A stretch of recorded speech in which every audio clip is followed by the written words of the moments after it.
अस्सलाम वालेकुम ख़ातिन हज़रात, मैं हूँ इसरार अहमद कसाना। ख़ातिन हज़रात, आज हमने ज़रा थोड़ा-सा डिफरेंट टॉपिक के ऊपर बात करनी है और वो बात ये करनी है कि जो हमारा मैरीटाइम डिफेंस है, मैरीटाइम सिक्योरिटी जिसको हम कहते हैं, उसकी क्या प्रिपेयर्डनेस है, वो कहाँ तक है, उसकी हम उसके ऊपर कितना रिलाई कर सकते हैं। मैं इसमें थोड़ा-सा आपको ज़रा हिस्ट्री में लेके जाना चाहता हूँ। कैप्टन जेम्स लॉरेंस हुआ करते थे, ये मैं आपको 19वीं सदी की बात बता रहा हूँ, 1800 समथिंग की। वो एक यूएस फ्रिगेट जो था चीसापीक, उसके ऊपर थे और उनकी ये जंग हो रही थी और उस जंग में जब वो ज़ख्मी हो गए, तो जब ज़ख्मी हुए तो उनको नीचे लाया गया, तो फिर उन्होंने एक बात की थी। उन्होंने कहा था कि tell the men to fire faster, don't give up the ship, don't give up the ship. अब ये बहुत इंपॉर्टेंट जुमला था, जो कि उनके एक दोस्त ने पिक किया। हालाँकि वो जब ज़ख्मी हो गए हुए थे, तो वो उनकी हालत बुरी थी, उसके बाद उसकी डेथ हो गई और उनका जो जहाज़ था, it was forced to surrender. लेकिन ये जो उनके अल्फाज़ थे, they actually became a rallying cry during the war. और उनका जो दोस्त था ओलिवर, उसने अपने एक जहाज़ के ऊपर ये अल्फाज़ जो थे, ये एक मोटो के तौर पर लगवा के वहाँ पे 1813 में जो एक जंग हुई, पहली जंग के तकरीबन 3 महीने के बाद, उसमें ये लगाए और उनको बताया कि जनाब, don't give up the ship. यहाँ से आप अंदाज़ा लगाइए कि कितनी इम्पोर्टेंस है शिप्स की और कितनी इम्पोर्टेंस है नेवी की। और फिर मुझे रूज़वेल्ट की बात याद आ रही है, उन्होंने ये कहा था कि good navy is not a provocation to war, it is the surest guarantee of peace. तो यहाँ से आप अंदाज़ा लगाइए कि किस तरीके से फिर हमारी मुसलमानों की अपनी एक हिस्ट्री रही है। मुसलमानों ने जिस तरीके से आपने देखा कि ऑटोमन एम्पायर में और उससे पहले भी किस तरीके से बहरी जो जहाज़ होते थे, उनका इस्तेमाल किया और फिर ख़ासतौर पे स्पेन का जो वाक़या है, तारिक बिन ज़ियाद का, जिसमें उसने कहा कि हर मुल्क मिल के मास्त के मिल के खुदाए मास्त। तो ये चीज़ें सारी हमारी हिस्ट्री में भी मौजूद हैं। अब अगर आते हैं कि आजकल के हालात में जो नेवी है, मुख्तलिफ नेवीज़ के हिसाब से अगर देखा जाए, तो जो टॉप पे 7-8 जो नेवीज़ हैं, आपको पता है यूएस है, रशिया है, चाइना है, जापान है, यूनाइटेड किंगडम है, फ्रांस है, इंडिया है। ये सब लोग जो हैं, ये इनकी बड़ी इम्पोर्टेंट और बहुत बड़ी-बड़ी नेवीज़ हैं। एक चीज़ मैं आपको बताऊँ कि इस वक़्त जो सूरत-ए-हाल है, यूएस डिपार्टमेंट ऑफ डिफेंस ने अभी सितंबर 2020 में ये कहा था, जिसमें उन्होंने मान लिया था कि China has the largest navy in the world. अब इसकी क्या इम्पोर्टेंस है? पाकिस्तान कहाँ पे खड़ा हुआ है? इसका आज ज़रा तज्ज़िया हमने करना है और हमारे साथ बहुत ही रेलेवेंट एंड पर्टिनेंट गेस्ट मौजूद हैं, डॉक्टर मलिहा ज़ेबा खान साहिबा। डॉक्टर साहिबा, अस्सलाम वालेकुम जी। वालेकुम अस्सलाम कसाना। मैं डॉक्टर साहिबा के बारे में ज़रा आपको बता दूँ, ख़ातिन हज़रात, कि डॉक्टर साहिबा जो हैं, ये इंटरनेशनल रिलेशंस जो नमल का है, उसकी हेड ऑफ़ द डिपार्टमेंट हैं और मैरीटाइम सिक्योरिटी अफेयर्स के हवाले से मैरीटाइम जितने भी डोमेन्स के क्वेश्चंस हैं, आज हम इनसे पूछने की कोशिश करेंगे। ये ब्लू इकोनॉमी के ऊपर भी काम करती रही हैं और एक रिसर्च स्कॉलर के तौर पर भी इनका बड़ा नाम है। डॉक्टर साहिबा, एक बार फिर आपका बहुत-बहुत शुक्रिया। Thank you very much for your time जी।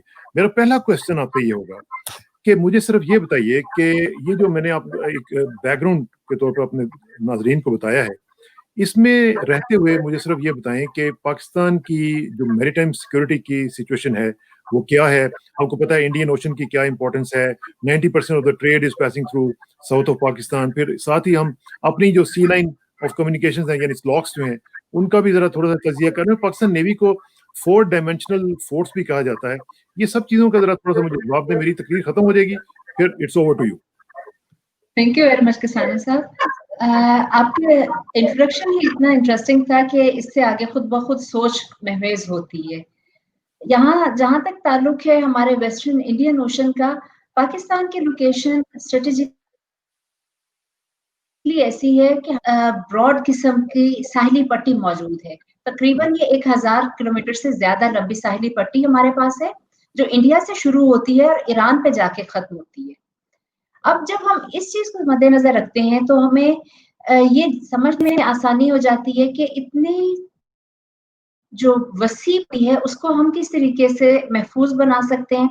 अब यहाँ पे एक और चीज जो शायद बहुत से लोगों को नहीं मालूम होगी कि किसी भी रियासत के पास उसकी टेरिटोरियल वाटर्स तो सिर्फ और सिर्फ 12 नॉटिकल माइल्स होते हैं। उससे आगे इंटरनेशनल वाटर्स शुरू हो जाते हैं, लेकिन वो पार्शियल जुरिस्डिक्शन उसी स्टेट की होती है। उसमें एक्सक्लूसिव इकोनॉमिक जोन शामिल है, उसमें आपके कॉन्टिनेंटल शेल्फ शामिल है। जब आप इस पूरे एरिया को देखते हैं तो ये पूरा मैरीटाइम जोन जो पाकिस्तान के पार्शियल ज्यूरिसडिक्शन में आता है, जिसमें लॉ एनफोर्समेंट, जिसमें ऑर्डर को मेंटेन रखना ये पाकिस्तान की जिम्मेदारी है, ये तकरीबन 50,000 स्क्वायर किलोमीटर का एरिया बनता है जो पानी में हमारे पास है। अगर हम इससे हटते हैं तो तकरीबन आपको, अगर मैं इंटरनेशनल लॉ की जुबान में कहूँ तो ये तकरीबन 350 नॉटिकल माइल्स होता है, जो मैक्सिमम एरिया किसी मुल्क के पास आ सकता है मैरीटाइम जोन्स की हैसियत से, समेत आपका जो कॉन्टिनेंटल शेल्फ है उसके समेत। अब यहाँ पे एक और चीज है जो हमारे लिए सोचने की बात है, जो बहुत से लोगों को नहीं पता होगी, स्कॉलर्स को नहीं पता होगी, वो ये है कि हमारे पास एक और एरिया जो एरिया ऑफ रिस्पॉन्सिबिलिटी कहलाता है, जहां पे हम सर्च एंड रेस्क्यू ऑपरेशंस करते हैं, वो भी हमारे ही अंडर आता है, and that is around 800 nautical miles. मतलब 350 नॉटिकल माइल से अगर आप आगे चले जाते हैं तो वो 800 के करीब पहुंच जाता है। इतना बड़ा एरिया है जहां पे पाकिस्तानी नेवी ने और पाकिस्तान की मैरीटाइम सिक्योरिटी एजेंसी ने ही काम करना होता है, जो पाकिस्तान की पैरामिलिट्री फोर्स है, बेसिकली नेवी के अंडर आती है और वो पैरामिलिट्री फोर्स है। जब इतना बड़ा आपके पास इलाका है जिसको आपने महफूज बनाना है, तो उसमें आपके पास चैलेंजेस भी बहुत ज्यादा है। कुछ ऐसी चीजें हैं जो रीजनल इम्प्लीकेशंस के तौर पे हमारे सामने आती हैं। कुछ ऐसे मामलात हैं जिनमें आप उसको पसे पुश नहीं डाल सकते, लाइक इंडिया के साथ हमारे ताल्लुकात। इसमें नेवी के हिसाब से अगर हम देखते हैं तो हमें जमीन पे ज्यादा चैलेंजेस का सामना करना पड़ा है। नेवी के हिसाब से अगर हम बात करते हैं, मैरीटाइम जोन्स के हिसाब से बात करते हैं, तो 65 की जंग में, 71 की जंग में हमने देखा कि नेवी ने बहुत अच्छे तरीके से इन तमाम मामलात को हैंडल किया। फिर उसके बाद का वक्त अगर हम देखते हैं तो पानियों को महफूज बनाने में सबसे बड़ा मकसद पानियों को महफूज बनाने का होता है कि वहां पे नेविगेशन महफूज हो, वहां से गुजरने वाले तिजारती जहाज महफूज हो, उन्हें खतरात ना हो। अब सवाल ये पैदा होता है कि ये खतरात हैं किसकी तरफ से, क्योंकि यहाँ जब ये इंटरनेशनल वाटर है बियॉन्ड 12 नॉटिकल माइल्स, यानी पहले 12 नॉटिकल माइल्स के बाद तो इंटरनेशनल वाटर्स है। इसका मतलब है कि वहां से हर एक के पास हक है, हर स्टेट को, कि उसका जहाज गुजरे, आप उसे रोक नहीं सकते। इसको हम कहते हैं राइट ऑफ इनोसेंट पैसेज। तो ये तो आपके दुश्मन ममालिक भी वहां से गुजर सकते हैं, उनके लिए भी कोई मसला नहीं है, क्योंकि वो एक तरह आप ये समझें कि वो आलमी तिजारत के रास्ते हैं। यहाँ आपके ग्लोबल फ्लोज हैं जो यहाँ से गुजर रहे हैं, आप उन्हें रोकते नहीं है, लेकिन आप उनको नेविगेशन को सिक्योर करते हैं। अब ये थ्रेट्स उठते हैं किसी तरह के, पायरेसी के थ्रेट्स भी हो सकते हैं, इनको हम ट्रेडिशनल सिक्योरिटी थ्रेट्स में कंसीडर करते हैं। इसमें गन रनिंग भी होती है। जाहिर सी बात है, जहां इतने जहाज समंदर में मौजूद हो वहां क्रिमिनल एक्टिविटीज भी होती हैं, यहाँ पे एब्डक्शंस भी होती हैं रैंसम के लिए। जहाजों को, पूरे पूरे जहाज को रोक लिया जाता है और फिर उसके अगेंस्ट रैंसम मांगा जाता है। ये भी इसमें, और आपको ये बात बताऊं कि यहाँ पे पायरेट्स के पास जो मौजूद टेक्नोलॉजीज हैं वो बहुत एडवांस है। आप ये नहीं कह सकते कि आप पायरेट्स को किसी भी तरह काबू कर लेते हैं। हाँ, आप ऐसे अरेंजमेंट्स करते हैं कि आप पायरेसी को यहाँ पे जितना हो सके वो कम कर दें। तो उन सब के ऊपर हम यहाँ काम करते हैं। अच्छा, अब यहाँ पे कुछ ऐसी अजीब सी बातें आती हैं जो शायद आम इंसान के वहमो गुमान में भी नहीं होंगी। हमारे लिए समंदर क्या है? एक तफरीह की जगह। हम पाकिस्तान में जब बात करते हैं, सोचते हैं, तो समंदर हमारे लिए कराची है। हम सोचते हैं कि कराची में चले गए, सैरो तफरीह कर ली, या ये कि हमने हॉलीवुड की मूवीज में देख लिया कि ये तफरीह है बस। समंदर आपके पास इतने बड़े खजाने लिए हुए है कि आप उसको महफूज अगर नहीं करते हैं तो आप से ज्यादा नासमझ कोई कौम नहीं है। जो 1000 किलोमीटर से भी ज्यादा लंबी आपके पास साहली पट्टी है, यहाँ से आपके पास खजाने शुरू होते हैं, और फिर समंदर के अंदर 350 नॉटिकल माइल्स तक इन खजानों की ही आप गिनती करते चले जाएं, इन रिसोर्सेज को। बेसिकली इसको मैं इकोनॉमिक बेस बोलती हूँ। अच्छा डॉक्टर साहब, इसमें एक चीज जरा देखें, मैं जरा चाहूंगा कि हमारे पास जो मैप्स हैं, क्योंकि मेरे जैसे जो लेमैन हैं उनकी समझ के लिए ये जरूरी है कि हम जरा थोड़ा सा एक विजुअल फैक्टर भी जो है वो भी देख सकें। मैं चाहूंगा कि उनको जरा थोड़ा सा आप एक्सप्लेन करें कि ताकि पता चले कि पाकिस्तान जहाँ पे सिट कर रहा है, पाकिस्तान की जो लोकेशन है उसके इर्द गिर्द क्या क्या सिचुएशन है और कितनी इंपॉर्टेंट है, ये मैं आपको दिखाता हूँ। बिल्कुल, बिल्कुल। जी, जी जनाब। इस मैप पे अगर आप देखते हैं तो हम दाएं हाथ से अगर शुरू करें, दरमियान में बिल्कुल आपको इंडियन पेनिनसुला नजर आता है, और दाएं हाथ वाला जो ईस्टर्न इंडियन ओशन आपके पास आता है, इसमें हमारे पास स्ट्रेट ऑफ मलाक्का से हम शुरू होते हैं और बिल्कुल इंडिया के साथ अगर आप देखें कर्सर यहाँ पे अगर आप लेके आए तो ये श्रीलंका है। अब श्रीलंका में अब साथ ही में जो आप बात कर रहे थे यहाँ पे और नेवीज के होने की, तो श्रीलंका में हम कोलंबो में और हमटोटा में चाइनीज प्रेजेंस देखते हैं। बिल्कुल इसी तरह आप बिल्कुल इंडिया के नीचे आ जाते हैं, जब पेनिनसुला के नीचे, तो यहाँ पे मालदीव्स मौजूद है। जी जी मालदीव्स में बहुत से आइलैंड्स ऐसे हैं जो इस वक्त डूब चुके हैं, तो यहाँ पे भी चाइनीज बेस डेवलप हो रही है। फिर इसी तरह अगर आप आगे चले जाते हैं तो इंडिया के साथ से पाकिस्तान की साहिली पट्टी शुरू हो जाती है, और जहां पाकिस्तान की साहिली पट्टी खत्म होती है, यहाँ पे आपको एक सुर्ख दायरा नजर आ रहा है, ये स्ट्रेट ऑफ हॉर्मुज है। जी यहाँ आप अंदर दाखिल हो जाते हैं तो आपको गल्फ कंट्रीज यहाँ सब मिलते हैं, ईरान से शुरू होते हैं और तमाम गल्फ कंट्रीज आपको यहाँ मिलते हैं। यहाँ अब अगर आप नीचे आते हैं तो यहाँ आपको ओमान नजर आता है, बिल्कुल इस सुर्ख दायरे के नीचे यहाँ ओमान है। ओमान वो वाहिद मुल्क है जिसके साथ पाकिस्तान की जमीनी सरहद नहीं मिलती मगर बहरी सरहद मिलती है। ये वाहिद मुल्क है जिसके साथ हम पानियों के जरिए कनेक्टेड है। फिर इससे अगर हम नीचे आ जाते हैं तो एक और सुर्ख दायरा आपको नजर आता है हॉर्न ऑफ अफ्रीका से ऊपर, इसको हम कहते हैं बाबुल मंदिब। ये दूसरा चोक पॉइंट है, मैरीटाइम चोक पॉइंट। और यहाँ से आगे आप रेड सी में चले जाते हैं और रेड सी से ऊपर आए तो यहाँ पे आपको सुएज कैनाल मिलती है। जी अब इसकी तरफ मैं दोबारा आऊंगी, इस वाले रेड सी के इंपॉर्टेंस की तरफ। अगर इससे हम वापस चलते हैं स्ट्रेट ऑफ हॉर्मुज की तरफ, तो इस वक्त ये वो क्रिटिकल पॉइंट है जिसपे हम देखते हैं उसकी अहमियत को एनर्जी सोर्सेज के हिसाब से। अच्छा डॉक्टर साहब, आपने आपने चोक पॉइंट्स का जिक्र किया। जी मैं अगेन पूछना चाहूंगा कि हमारे जो आम लोग हैं उनके लिए जरा बताइए कि चोक पॉइंट्स क्या होते हैं। क्या वो जो ट्रैफिक को चोक किए जाने की कैपेसिटी रखने वाले पॉइंट्स होते हैं, वो उनकी बात आप कर रही हैं? जी, आम इंसान के समझने के लिए ये कुछ इस तरीके का मामला होता है कि जिससे हम सड़क पे जा रहे हो तो बॉटल नेक्स आ जाती हैं।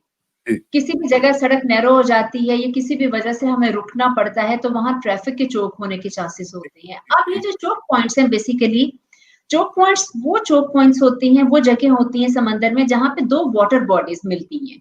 ये अमूमन तंग होते हैं, या तो कोई समंदर दूसरे समंदर से मिलता है, या कोई गल्फ किसी समंदर से मिलती है, या फिर एक ओशन ही दूसरे ओशन से मिलता है। ठीक। तो ये थोड़े से नैरो, थोड़े से शैलो रास्ते होते हैं जहां से जहाजों को गुजरने के लिए इंतजार करना पड़ता है। अच्छा जी, आप जरा, मैं एक और आपको दिखाता हूँ, उसको भी जरा थोड़ा सा जी एक्सप्लेन कर दें कि ये क्या है। जी बिल्कुल। अच्छा, यहाँ पे अगर आप देखते हैं तो आपको नीले रंग की लकीरें नजर आ रही हैं। ये तमाम के तमाम वो रास्ते हैं जो आपकी सी लाइंस ऑफ कम्युनिकेशन है। इनको जिनको आप स्लॉक्स कहते हैं। जी, जिनको आप स्लॉक्स कहते हैं उर्फ़े आम में, और ये वो रास्ते हैं जिसपे आपकी तिजारत, आपके तिजारती जहाज मूव करते हैं। आप इससे हट के नहीं जाते हैं, क्योंकि अगर आप इससे हट के जा रहे होते हैं तो अगर से समंदर आपके लिए खुला है, आप जहां मर्जी से गुजर जाएं, लेकिन समंदर में इन जहाजों के अलावा मरीन लाइफ भी मौजूद है। अगर आप अपनी मर्जी के रास्ते इख्तियार करेंगे तो आप किसी न किसी सूरत में मरीन लाइफ को, फिशरीज को और इन बिल्कुल तमाम चीजों को जो आपके पास मैरीटाइम इकोलॉजी, आप उसको डिस्टर्ब करेंगे। ठीक। तो आप और इसलिए ये जो बोल्ड वाली लाइन है, ये क्या जी, डिपिक्ट कर रही है? ये जो बोल्ड वाली लाइन आपको यहाँ पे नजर आ रही है, या ये वो है ट्रेड जो स्ट्रेट ऑफ मलाक्का से शुरू होती है दाएं हाथ से, ठीक। और ये बाबुल मंदिब से होती हुई स्ट्रेट ऑफ यहाँ पे देखिए सुएज कैनाल से गुजरेगी, और उसके बाद ये जाके ठीक अटलांटिक ओशन के साथ आपके इंडियन ओशन को मिला देगी। ठीक ये बेसिकली वो मेजर रास्ता है जहां पे पैसिफिक ओशन से जाने वाली ट्रेड अटलांटिक तक, और अटलांटिक से जाने वाली ट्रेड जो है पैसिफिक तक जो जाती है, वो इंडियन ओशन से गुजरते हुए दिखाई गई है। ठीक। अच्छा, अब जरा एक और डॉक्टर साहब, ये भी जरा देखिएगा। ये जी जो बिल्कुल। ग्रेट गेम है, मैरीटाइम ग्रेट गेम, इसमें जरा थोड़ा सा एक्सप्लेन कर दें कि ये क्या चीजें बनी हुई हैं और ये कितनी इंपॉर्टेंट है हमारे लिए।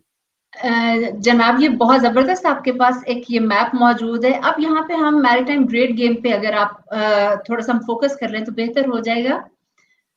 इस रीजन की पहले तो ये बात है कि इसकी बहुत अहमियत है इस वजह से कि इसका पानियों का दर्जा हरारत, यहाँ पे हवाओं का जो एक सर्कल है जिसको हम सब मॉनसून के नाम से जानते हैं, मॉनसून विंड्स, जिसकी वजह से तिजारत आसान हो जाती थी। फिर यहाँ पे जो कशिश जो हमेशा से नजर आती रही है एम्पायर्स को, और दिलचस्प बात ये है कि अब तक माजी से लेकर अब तक जितने भी एम्पायर्स थी वो सब की सब वो थी जो सी पावर्स थी, मतलब उनके पास नेवीज मौजूद थी, वो ऐसी जगह पे थी जहां उनके पास साहिल उन्हें टच करते थे। उस वक्त से लेके अब तक हमें ये नजर आता है कि इंडियन ओशन रीजन में बड़े ममालिक का, जिनको हम ग्रेट पावर्स कहते हैं, उनकी दिलचस्पी बहुत ज्यादा रही है। अब यहाँ पे पुराने वक्तों से ही यहाँ पे हमारे पास ब्रिटिशर्स मौजूद हैं, जो उनके जाने के बाद भी, डीकोलोनाइजेशन के बाद भी यहाँ पे ब्रिटिश टेरिटरी मौजूद है। फिर इसी तरह यहाँ पे अभी तक फ्रेंच टेरिटरी मौजूद है। ये इनको हम रीजनल एक्टर समझते हैं क्योंकि उनके यहाँ आइलैंड्स मौजूद है। फिर हम 1950 की दहाई से ऑनवर्ड्स देखते हैं कि यहाँ पे बहरीन में यूएसए का बहरी बेड़ा भी मौजूद है। इसका मतलब है कि यहाँ पे एक सुपर पावर की प्रेजेंस भी है। फिर उसके बाद हम देखते हैं कि 2000 ऑनवर्ड्स अगर हम देखें, खासतौर पर 9/11 के बाद हम देखते हैं तो इंडियन ओशन में एक और थ्रेट जो इमर्ज हुआ था वो था दहशतगर्दी का। वो दहशतगर्दी जो हम जमीन पे देख रहे थे, अगर वो आपके आबी गुजरगाहों में हो जाए, मैरीटाइम टेररिज्म अगर यहाँ पे हो तो आपको क्या करना है, तो वो थ्रेट हमें नजर आया, उसकी वजह से भी हमने एक्टिविटी देखी। फिर उसके बाद 2007 से आगे अगर हम चलते हैं तो हमें ये नजर आया कि जो बड़ी ताकतें हैं उन्होंने ये सोचना शुरू कर दिया कि अगर स्ट्रेट ऑफ मलाका किसी वजह से बंद हो जाती है तो उन्हें किस तरीके से इसको हैंडल करना है, क्योंकि आप ये देखिए कि स्ट्रेट ऑफ मलाका से लेके अगर आप स्ट्रेट ऑफ हॉर्मुज तक जाते हैं तो 80% जो आपके एनर्जी सोर्सेज हैं वो इस जगह से आते हैं, स्ट्रेट ऑफ हॉर्मुज से निकलते हैं। ये जो मलाका का आप जो जिक्र कर रही हैं, क्या जो चाइना ने 2007 में ये सोचा था, मलाका डिलेमा जिसको कहा जाता है, तो क्या उसी के साथ आप लिंक कर रही हैं? मैं उसी के साथ इसको रिलेट कर रही हूँ कि उस वक्त जो 2007 में ये सोच आई थी कि मलाका डायलेमा अगर हो जाता है, किसी भी वजह से ब्लॉकेड हो जाती है, तो दुनिया क्या करेगी।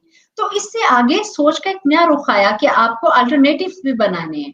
उसके बाद इंडिया ने 3 और स्ट्रेट्स को जो ऑलरेडी मौजूद थी उनको सिर्फ उसने डेवलप किया। इसी जगह से स्ट्रेट ऑफ मलाका से अगर आप नीचे आए तो यहाँ पे आपको 3 स्टेट्स हैं जो इंडिया ने डेवलप की हैं और अब उसके जरिए इंडिया अपनी ट्रेड कर रहा है। और पाकिस्तान, या अगर आप देखें पाकिस्तान से भी अहम ये है कि यहाँ से चाइना की चूंकि 80% से ज्यादा उसकी जरूरियात एनर्जी की पूरी हो रही थी स्ट्रेट ऑफ हॉर्मुज से आने वाले ऑयल से, तो उस सूरत में उन्होंने अपने लिए एक नया सोचा जो बाद में BRI के नाम से हम 2013 ऑनवर्ड्स देखते हैं कि दुनिया में नजर आता है एक पूरा इकोनॉमिक कनेक्टिविटी का नेटवर्क, जिसकी वजह से दुनिया के बहुत से ममालिक एक दूसरे से जुड़ गए। अब देखिए तो आपके पास प्रेजेंस आती है यूएसए की, आपके पास प्रेजेंस आती है चाइना की, आपके पास प्रेजेंस आती है यूके की जो ऑलरेडी यहाँ मौजूद है रीजनल एक्टर के तौर पे। रीजनल एक्टर्स में देखें तो इंडिया एक बहुत बड़ा रीजनल एक्टर हमारे पास यहाँ मौजूद है क्योंकि उसका साहिल बहुत बड़ा है। पाकिस्तान एक बहुत अहम रीजनल एक्टर के तौर पे मौजूद है। गल्फ स्टेट्स अगरचे छोटी हैं मगर वो सब के सब वो हैं जो एनर्जी रिच है।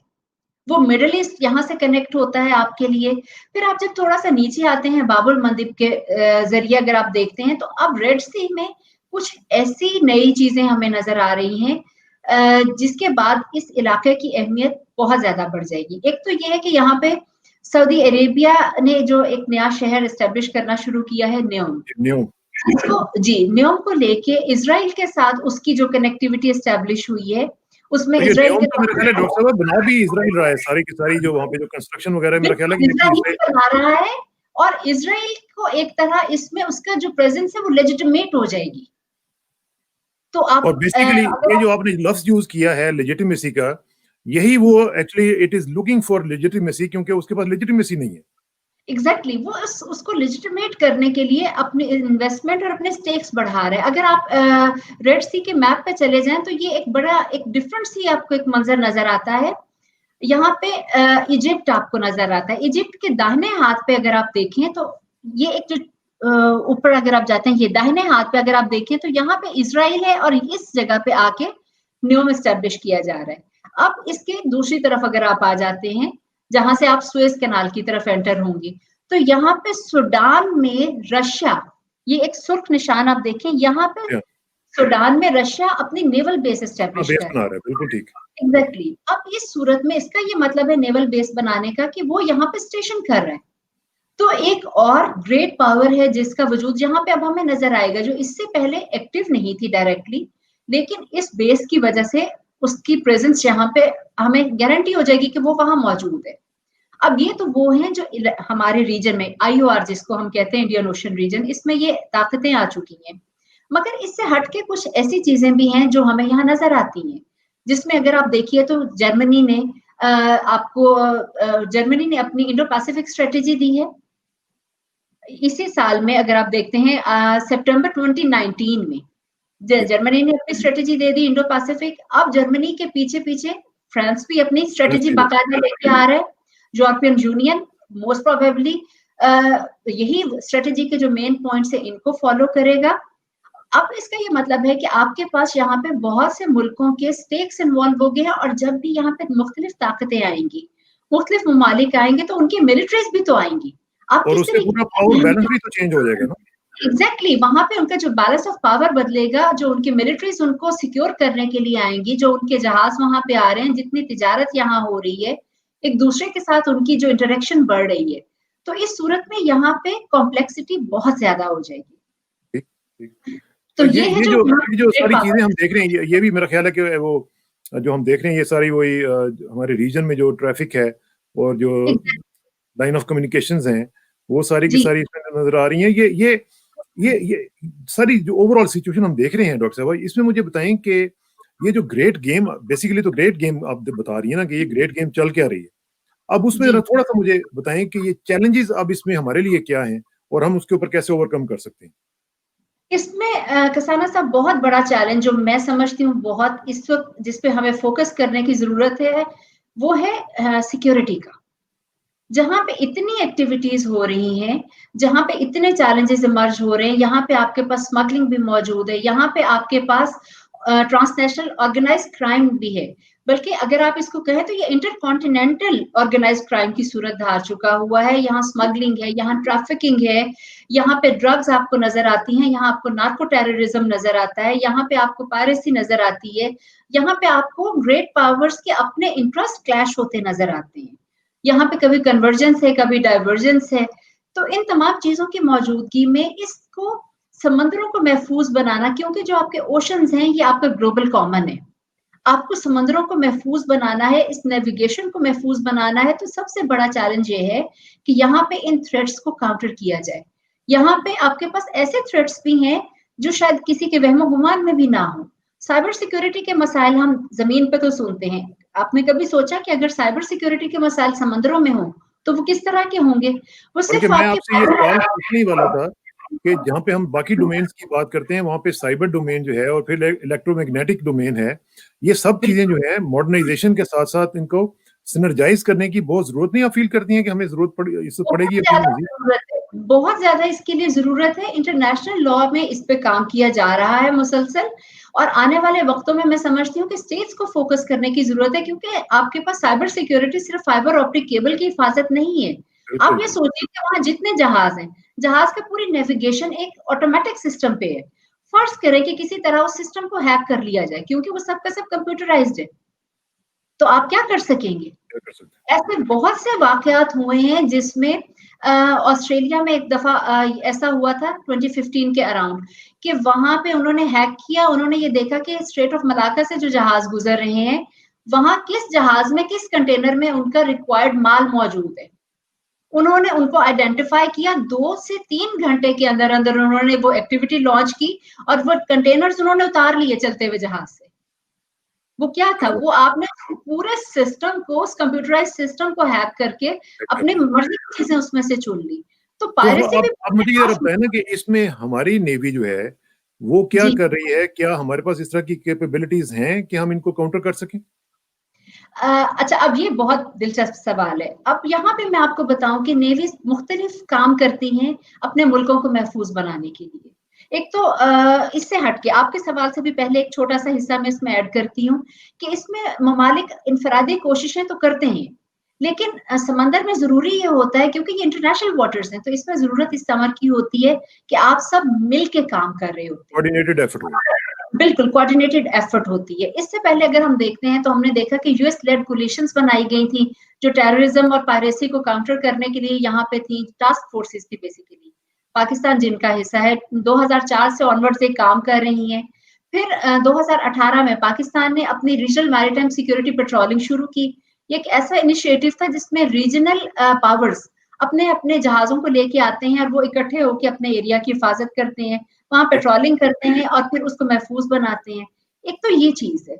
दूसरी चीज़ है इसमें अगर सिक्योरिटी की ज़ुबान में अगर हम बात करते हैं, तो सिक्योरिटी के लिए हम अरेंजमेंट्स करते आए हैं। हमने एक ज़माने में देखा था कि आप कोऑपरेटिव सिक्योरिटी पर करते हैं। आपके इंटरेस्ट जहाँ पे इकट्ठे हो जाते हैं, आप वो करते हैं। लेकिन अब एक और कॉन्सेप्ट जो हमारे सामने आया है कलेक्टिव सिक्योरिटी के under, that is collaborative security.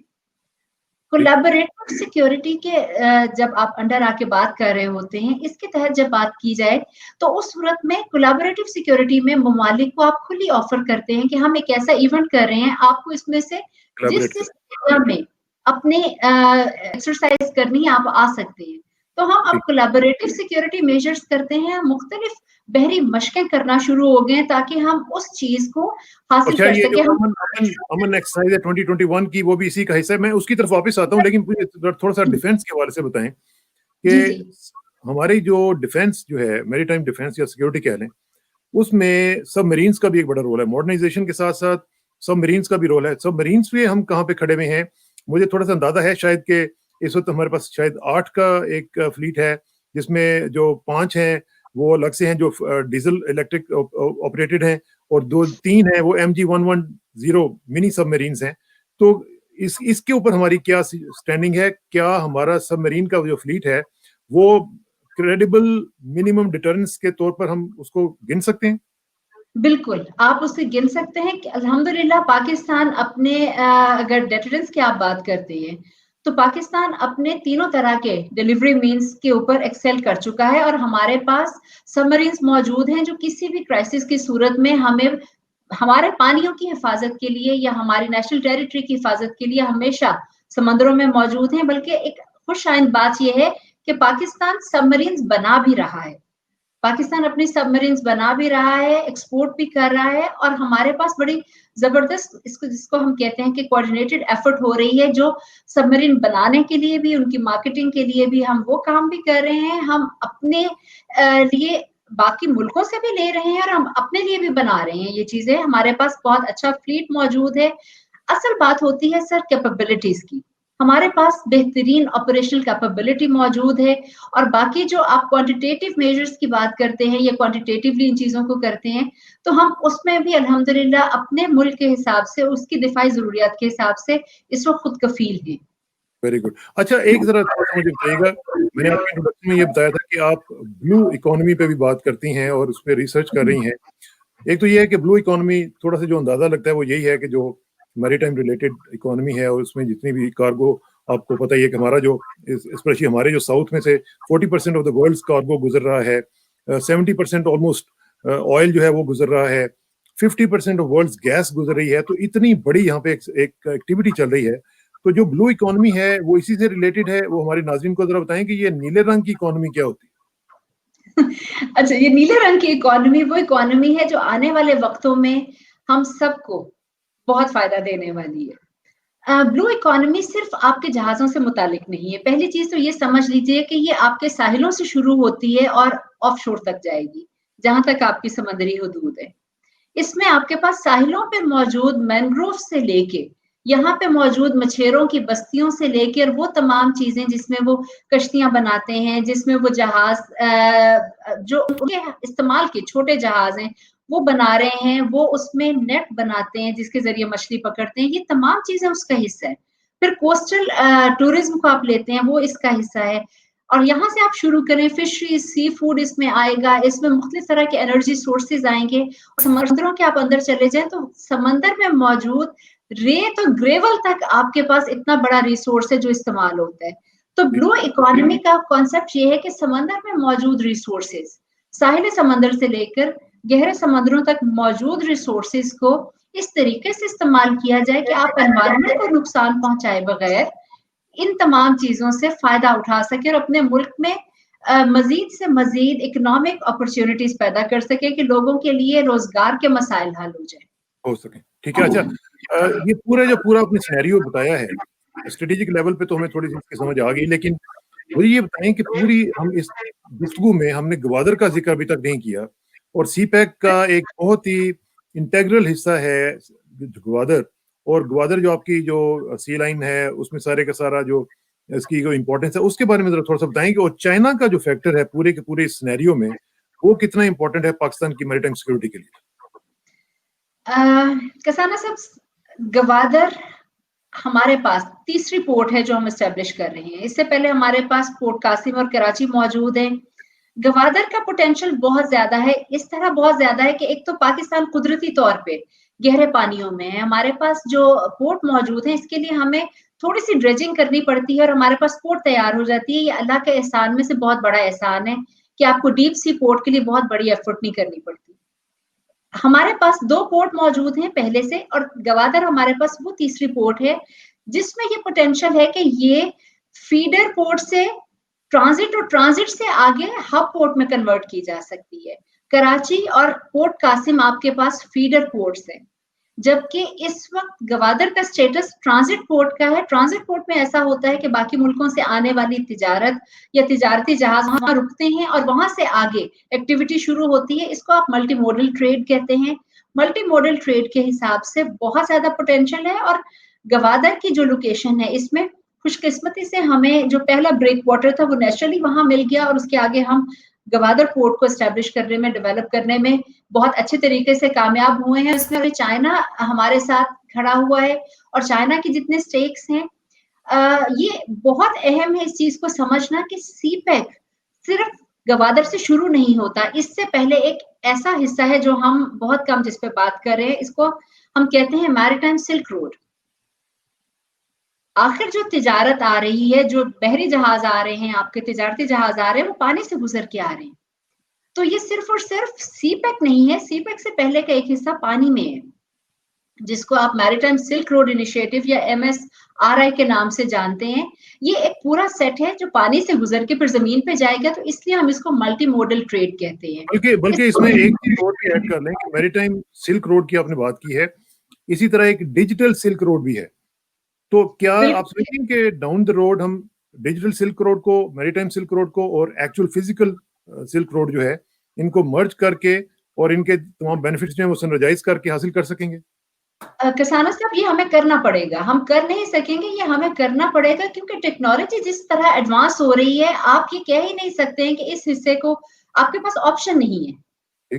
आपको हर हाल में करना पड़ेगा, क्योंकि देखिए जो ग्लोबल फ्लोज का कॉन्सेप्ट है ये वर्ल्ड वाइड कॉन्सेप्ट है। पूरी दुनिया की वो चीजें जो एक से दूसरे मुल्क, दूसरे से तीसरे मुल्क तक जाती हैं, ये सिर्फ और सिर्फ तिजारत का सामान नहीं है, ये सिर्फ और सिर्फ एनर्जी सोर्सेज नहीं है, टेक्नोलॉजी इसका हिस्सा है, इंफॉर्मेशन इसका हिस्सा है, आप माइग्रेशन जो हो रही हैं वो इसका हिस्सा है, बीमारियां इसका हिस्सा है, हत्ता के वो तमाम इकोनॉमी की सेक्टर्स जो आपके पास लीगलाइज सेक्टर्स नहीं है, वो भी ग्लोबल फ्लोज ही तो हैं। नेगेटिव सही, लेकिन ग्लोबल फ्लोज तो हैं। तो आपको हर हाल में ये जो डिजिटल आप जिसको सिल्क रोड कहते हैं, इसको इनको इसका हिस्सा बनाना ही पड़ेगा। एक स्टेज आएगी, ये तीनों ही रोड्स मर्ज होंगी और आपकी इकोनॉमी में बहुत अहम किरदार अदा करेंगी, क्योंकि कनेक्टिविटी, ये बेसिकली कनेक्टिविटी का हिस्सा है। एक बात, अच्छा जरा थोड़ा सा मुझे आखिर में बता दें कि ये जो अमन एक्सरसाइज होने वाली हैं, मैंने सुना है कि 50 के करीब ममालिक जो हैं वो इनमें शरीक होने वाले हैं, जिसमें रशिया भी है, जिसमें नेटो के कंट्रीज भी हैं। उसका जरा थोड़ा सा बताएं कि वो क्या है और उसकी इंपॉर्टेंस क्या है, और लोगों को उसमें क्या चीजों का मैसेज जो है वो लेना चाहिए, और इंटरनेशनली उसकी क्या इंपॉर्टेंस है? किसाना साहब, अमन एक्सरसाइज एक ऐसा इनिशिएटिव था जो 2007 में शुरू किया गया था, और ये हर 2 साल के बाद एक्सरसाइज की जाती है। दरमियान में सिर्फ एक दफा ऐसा हुआ था किसी वजह से कि एक्सरसाइज को मौखर करना पड़ा था, लेकिन हर 2 साल पे ये एक्सरसाइज होती है। ये वो इनिशिएटिव है जो तकरीबन 27 मुल्कों से शुरू हुआ था और अब ये 50 तक आ चुका हुआ है। हर दफा हम देखते हैं कि इसमें ममालिक अपनी टीम्स भेजते हैं, कुछ ममालिक अपने जहाजों के साथ शामिल होते हैं, कुछ अपनी बाकी टीम्स भेजते हैं, कुछ एक्सप्लोसिव्स को डील करने के लिए इसमें ट्रेनिंग्स करते हैं। ये एक तरह आप समझिए कि एक ओपन ग्राउंड है जो उन्हें ऑफर किया जाता है कि आप यहाँ पे अपने स्किल्स को लेके आइए, एक दूसरे के साथ अपनी इंटरऑपरेबिलिटी को चेक कीजिए, आपने मैरीटाइम थिएटर में किस तरीके से एक्टिव होना है इसको देखिए। इसमें बहुत से एक्सरसाइजेज होती हैं और इसके बहुत से बेनिफिट है। एक तो ये कि आपकी जो ऑपरेशनल प्रिपेयर्डनेस है, आप इसको चेक करते हैं। दूसरा फिर इसमें आप जो टेक्नोलॉजिकल एडवांसमेंट है वो आप देखते हैं कि एक से दूसरे तक कैसे जाएगी और आप कैसे उन स्किल्स को सीखेंगे। इसका एक तीसरा पहलू एकेडमिक भी है। इसकी साइडलाइंस पे कॉन्फ्रेंसेस और सेमिनार्स किए जाते हैं जो आम लोगों के लिए उनके उन तक अवेयरनेस पहुंचाने का सबब बनते हैं। उसमें आप टीवी पे प्रोग्राम्स भी करते हैं, आप कॉन्फ्रेंसेस करके उसमें स्कॉलर्स को बुला रहे होते हैं। तो मेरे हिसाब से ये एक ऐसी कोलैबोरेटिव एफर्ट है जो सिर्फ और सिर्फ एक नेवल एक्सरसाइज नहीं है। इसका जो दूसरा पहलू है उस पे अगर आप उसके सामने रखिए, जिससे ये नाम जिसका हम इंस्पिरेशन लेते हैं अमन एक्सरसाइज, मतलब ये वो है जो फोकस्ड ऑन पीस है। हमेशा से हम इसको अपने मुल्क के अमन और सलामती के लिए और दूसरे मुल्कों के लिए भी एक नेक ख्वाहिशात के तौर पे सामने रखते हैं। तो ये जो इतना बड़ा जो पैराफिनेरिया यहाँ पे मौजूद होगा, इतनी बड़ी एक्सरसाइज होगी, तो इसमें जो हमारा हमसाया मुल्क है वहाँ पे क्या हालात होंगे उस वक्त, वो क्या सोच रहे होंगे? खजाना साहब उनको भी बुलाया जाता है क्योंकि ये एक ओपन इनविटेशन होता है। हम सब ममालिक को ही इनवाइट करते हैं, फिर ये उनपे होता है कि जो आना चाहते हैं वो अपनी विलिंगनेस दे देते हैं और वो फिर शामिल हो जाते हैं। और इसी जगह पे मैं आपको बताऊं, सिर्फ हमसाया मुल्क तो हम तो बहुत रीजनल एक्टर्स हैं, हम छोटे ममालिक हैं। इस दफा एक इतनी बड़ी हमारे पास एक अचीवमेंट आप कह लीजिए, क्योंकि मैं सिर्फ इस एक्सरसाइज को एक एक्सरसाइज नहीं समझती, मैं इसको कॉन्फिडेंस बिल्डिंग मेजर कहती हूँ। ये एक बहुत बड़ा सीबीएम है, एक दूसरे पे एतमाद करने के लिए एक अपॉर्चुनिटी है कि आप एक दूसरे पे ट्रस्ट करते हैं। तो इस एक्सरसाइज में पहली दफा ऐसा हो रहा है कि रशिया शामिल हो रहे हैं। आज से पहले ये कभी नहीं हुआ कि अमेरिका के साथ या नेटो कंट्रीज की मौजूदगी में रशिया किसी एक्सरसाइज का हिस्सा हो। ये पहला वाकया है। इसीलिए तो मैं पूछ रहा था ना डॉक्टर साहब, मैं इसीलिए तो पूछ रहा था कि रशिया के आने के बाद तो वहाँ पे हालात काफी खराब और नाजुक हो चुके हैं। मुझे इतला मिली है कि वहाँ पे काफी लोग बातें कर रहे हैं जी कि ये क्या हो गया। बिल्कुल ऐसा है, लेकिन अगेन ये हम तो उनको भी खुशदिली से ऑफर करते हैं कि वो भी शामिल हो, वो लेकिन वो नहीं आए आए। और वो उनकी मर्जी है।